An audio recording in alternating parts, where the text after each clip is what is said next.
Fala, povo de Deus, a paz do Senhor a todos, a paz do Senhor para todos de outras religiões, daqueles que não têm uma religião e daqueles que são simpatizantes do Evangelho.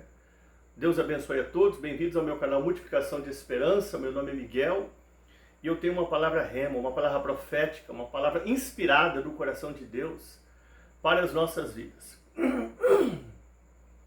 Vamos juntos aprender em Atos 3, versículo 2 ao 8.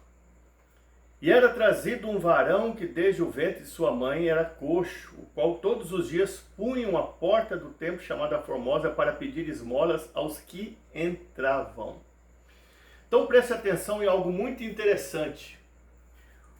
Este coxo era sempre colocado na porta da igreja Formosa e não dentro do templo, porque a lei ela proibia pessoas deficientes de adentrarem no templo para manterem comunhão com as demais pessoas que estavam dentro do templo. E os judeus enxergavam essas pessoas que pela lei não poderiam entrar no templo como pessoas amaldiçoadas. Então essas pessoas eram descartadas da sociedade. Elas viviam à margem da sociedade.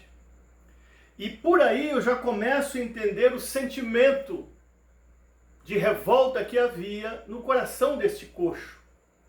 E isso porque todos os dias ele via as pessoas entrando no templo e ele sempre ficando de fora. Todos os dias ele via as portas abertas para todas as pessoas, mas para ele as portas sempre estavam fechadas. Imagina a frustração deste coxo que era trazido e colocado à porta da igreja Formosa.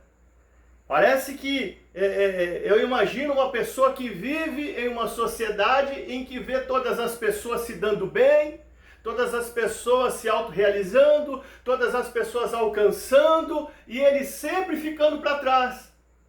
E ele sempre sem alcançar os seus objetivos. E ele sempre sem ver os seus sonhos se realizarem.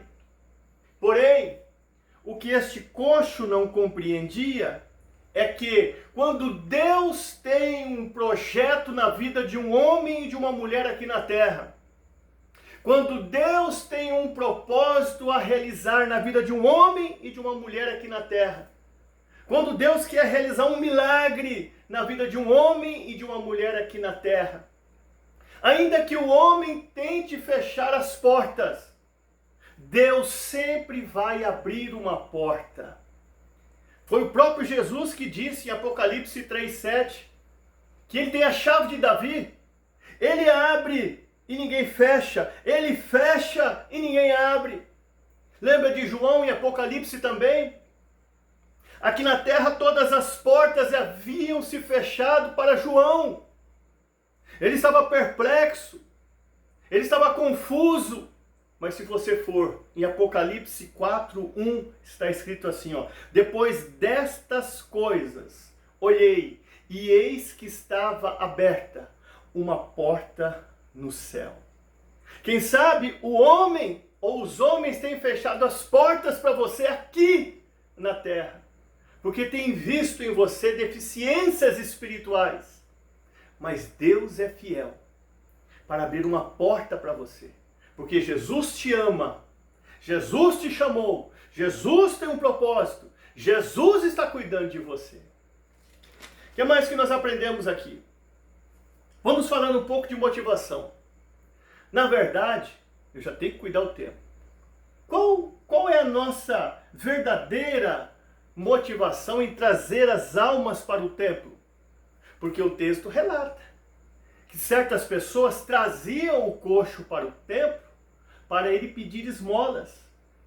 Levamos as pessoas para o templo, trazemos as pessoas para o templo, para que elas se tornem cristãos espirituais e maduros, ou levamos pessoas para o templo, trazemos as pessoas para o templo, para que elas se tornem cristãos pedintes de dinheiro.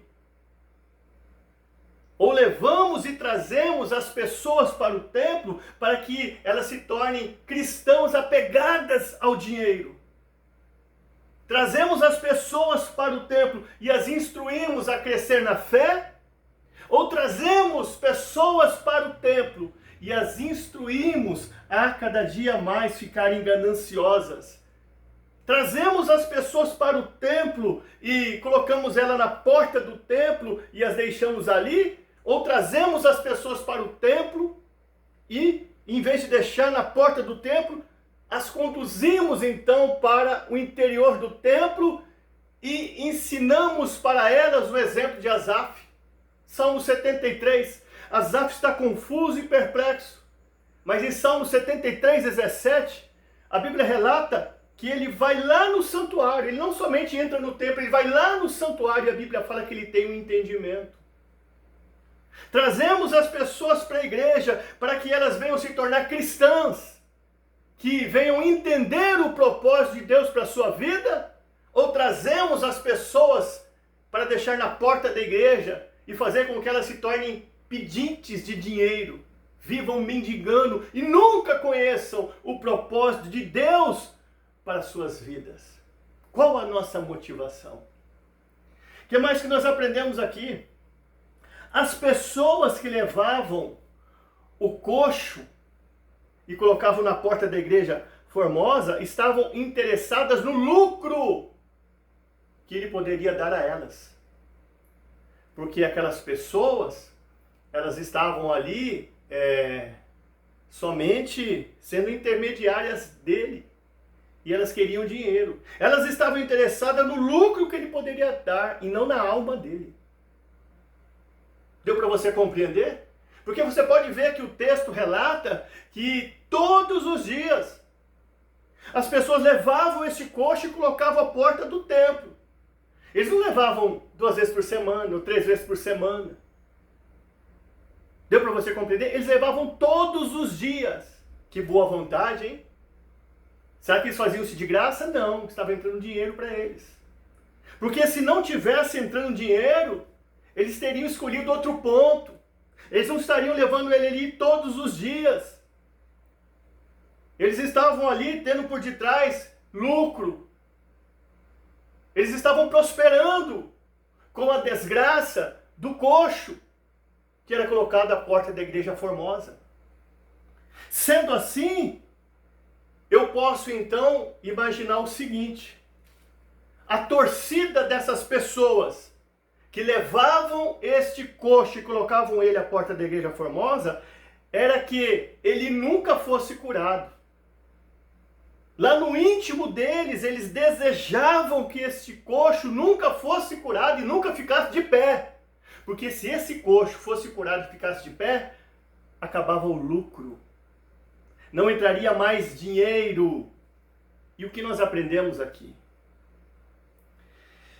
Tem pessoas que crescem na vida de pé, se alegrando em ver você no chão diminuindo cada dia mais. Tem pessoas que têm prazer em ver você no chão. Tem pessoas que têm prazer em ver você na lona. Deu para você compreender? Eu acredito que essas pessoas, quem sabe, já humilharam muitas vezes o coxo.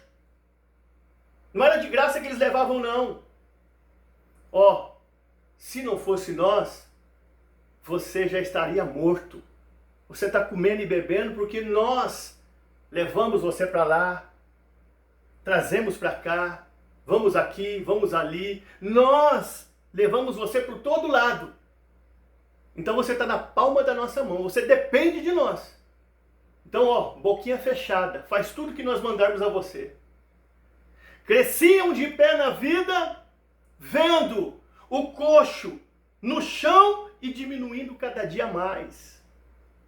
É fácil crescer na vida de pé, né? Mas ainda tendo vantagem daqueles que estão no chão e diminuindo. Era isso que acontecia aqui. O que mais que nós aprendemos? E Pedro, com João fitando os olhos dele, disse: olhe para nós. A primeira coisa que Pedro diz para o coxo não é levanta e anda, e sim, olhe para nós. Deu para você compreender? E se Pedro disse para o coxo, olhe para nós, isso significa que o olhar dele estava em outro lugar, em outra direção. E olha que o coxo já estava lá embaixo. Então vamos analisar. Se o olhar do coxo não estava em Pedro, que diz para ele, olhe para nós, onde estava o olhar dele? Lembre-se, ele já estava lá embaixo. Então o olhar dele, para mim, estava mais embaixo ainda. Não onde? Ele estava olhando lá embaixo, no dinheiro que foi arrecadado das esmolas. E o que nós aprendemos aqui? Deus não pode mudar a realidade da nossa vida enquanto nós não mudarmos o nosso olhar, o nosso foco.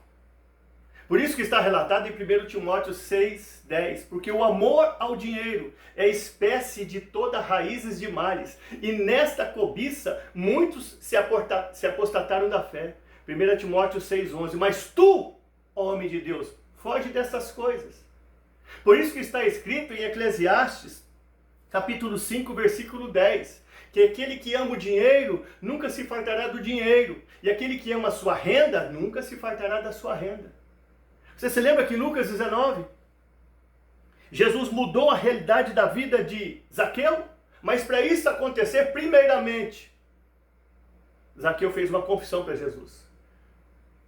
Dou a metade dos meus bens para os pobres, e se tenho defraudado alguém, restituo 4 vezes mais. Aí Jesus disse para ele, para Zaqueu, hoje chegou salvação a essa casa. Ou seja, Jesus estava dizendo, eu vou mudar a realidade da sua vida. Mas primeiro, Zaqueu, que era um avarento, ele tira o seu olhar do dinheiro. Este é o verdadeiro convertimento. Ele se converteu, ele tirou o seu olhar do dinheiro. E Jesus mudou a realidade da vida de Zaqueu. Vamos a mais uma lição aqui. Vamos falar aqui de outro motivo pelo qual Pedro não disse para o coxo, primeiramente, levanta-te e anda, e sim, olhe para nós. Sabe por quê que primeiro Pedro diz para ele, olhe para nós e não levanta-te e anda? Porque o problema do coxo não eram as pernas, o problema do coxo era a mente. Deu para você compreender? Como que Pedro poderia dizer para o coxo, levanta-te e anda, se o que estava travado na vida dele não eram as pernas, e sim a mente. A mente que estava fechada. Antes do homem abrir a sua boca, ele tem que abrir a sua mente. Fé e incredulidade se combatem na mente. A mente é o campo de batalha. Olha só, Hebreus 1:3. Pela fé entendemos. Mente. Romanos 12:2. E não vos conformeis. Mente. Se o inimigo te derrotar aqui, acabou. É na mente. A mente é o campo de batalha. Foi isso que Jesus tentou trabalhar também no paralítico de Betesda, de João 38. Antes de Jesus dizer para o paralítico de Betesda, de João 38, levanta, toma a tua cama e anda, ele falou assim, queres ficar são? Psicológico, mente. Isso que Jesus estava trabalhando na vida também do paralítico de Betesda. Aqui Pedro ele está tentando ensinar a esse coxo uma lição que ele aprendeu com Jesus. E na tempestade, Jesus vem andando sobre as águas. Pedro diz, olha, deixa eu ir ter convosco. Jesus falou, vem. Só que quando bateu o vento, Pedro parou de olhar para Jesus e olhou para o vento. Então é essa lição que ele aprendeu com Jesus, que ele quer ensinar para o coxo. Você tem que olhar para nós. Olhe para quem tem o poder de resolver a tua situação. Deu para você compreender? O problema do coxo não eram as pernas. O problema era a mente. Atos 3:6. E disse Pedro, não tenho prata e nem ouro, mas o que tenho, isso te dou. Em nome de Jesus Cristo o Nazareno, levanta-te e anda. Que coisa linda, hein? Pedro disse, eu não tenho prata, eu não tenho ouro, mas o que eu tenho, isso eu te dou. Sabe o que eu acho interessante em Pedro? é que ele não prestou atenção naquilo que ele não tinha. Ele prestou atenção naquilo que ele tinha. Ele falou, eu não tenho prata nem ouro, mas o que eu tenho eu te dou. Então Pedro não permitiu que aquilo que ele ainda não tinha viesse impedir de que ele viesse dar alguma coisa ao coxo daquilo que ele já tinha. Pare de olhar para aquilo que você ainda não tem. Comece a olhar para aquilo que você já tem. Foi por isso que aconteceu um milagre na vida da viúva. O profeta Eliseu perguntou para ela, o que você tem na tua casa? Eu tenho uma botija de azeite. Então vai lá, pega essa botija, empresta vasos, ora, que o azeite vai multiplicar. Mas o azeite multiplicou a partir do que ela já tinha. Uma botija de azeite. Lembra dos 10 leprosos? Estavam com os seus corpos todos dilacerados, rachados pela lepra. Eles não tinham saúde no teu corpo. Mas quando eles viram Jesus longe, eles usaram a sua voz, o que eles tinham, para obter o teu milagre. Use o que você tem para alcançar o que você ainda não tem. Não foque naquilo que você não tem. Pedro disse, eu não tenho prata e nem ouro, mas ele não ficou apegado a isso. Ele não deixou de exercer o ministério dele, de cura e de libertação e de milagres, porque ele não tinha prata e ouro, ele não tem dinheiro, eu estou duro. Não, ele usou o que ele tinha. E o que ele tinha? Unção, ele tinha o Espírito Santo, a graça, o poder, a glória de Deus na vida dele. Tanto é que ele disse, em nome de Jesus, levante e anda. Você está no anonimato, mas você tem unção, você tem poder, você tem a graça. Você está sendo rejeitado, rejeitada, mas você tem o poder de Deus na sua vida. Você tem a promessa. Você tem algo extraordinário da parte de Deus para acontecer na sua vida ainda. Então use o que você tem. Pedro sabia que ele não tinha prata e nem ouro. Mas ele sabia também que no templo onde ele ia adorar o Deus dos céus e a terra, o Deus dos céus e a terra é o dono do ouro e da prata. É isso que eu acho lindo aqui, nessa parte. E já para terminar, Atos 3:8, exaltando ele, pôs-se em pé e andou e entrou com eles no templo, andando e saltando e louvando a Deus. O que me chama a atenção aqui é que depois que o coxo recebeu o milagre, a cura, ele entra no templo. Ele não pensa em ir à casa de seus parentes, amigos, colegas. Ele não pensa em ir para um entretenimento. Ele não pensa em sair gritando nos vilarejos, nas vilas, dizendo, fui curado, olha o milagre. Ele não pensou em ir tomar um ar em qualquer lugar. Ele foi para o templo.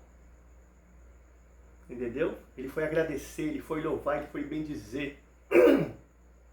Por isso que está escrito em Hebreus 10:25, e não deixando a nossa congregação, como é o costume de alguns, antes admoestando-vos uns aos outros, quanto mais que se vê que se chega aquele grande dia.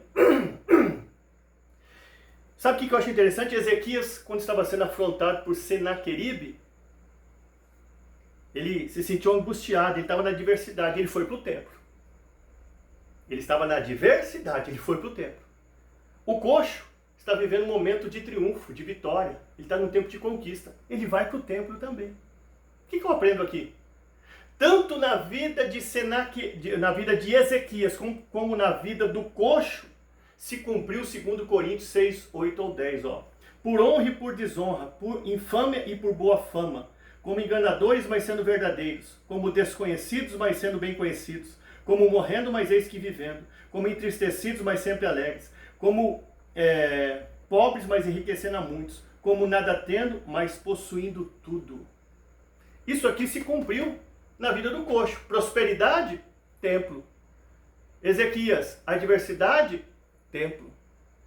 No dia bom, no dia mau, precisamos cultuar Deus. Precisamos manter a nossa aliança. Para terminar, depois que Pedro se encontrou com o coxo, a sua vida mudou. Já pensou? Pedro e João se encontraram com o coxo. Quem sabe nunca ninguém tinha dado tanta atenção para esse coxo como dessa vez. Quem entrava ali na porta do templo, olhava com um olhar de desprezo, dava uma esmola. Será que queriam conversar com ele? Jamais. Mendigo. Então, dá uma esmola para ele. Você é um pobre coitado, é um Zé Ninguém. Você é um amaldiçoado, tem maldição na vida dele. Agora, Pedro e João encontraram com ele e foram bater um papo, conversar, dialogar. E este encontro com Pedro e João mudou a vida do coxo. E sabe por quê? Porque quando Deus ele quer te prosperar, ele faz você ganhar dinheiro. Mas quando Deus quer mudar a sua história, ele faz você ganhar amizades. Porque amizade é conexão. Vai entrar Pedro e João na sua vida. Se prepare. Pedro e João pode estar entrando na sua vida, no seu ministério, na sua vida espiritual. Pedro e João vai te dar um novo norte. Eu não sei quando. Você sabe que tudo que Deus fala, ele fala profeticamente. Ele está vendo, ó, lá na frente. Pode ser daqui uns dias, daqui uns meses ou daqui uns anos. Mas Pedro e João vão entrar na sua vida. Conexão. Quando Deus quer nos prosperar, ele nos faz ganhar amizades. Aliás, quando Deus quer mudar a nossa história, ele nos faz ganhar amizades. Agora, quando ele quer prosperar, ele faz você ganhar dinheiro. Pedro e João estão entrando na sua vida e na sua história. Fica com essa mensagem no coração.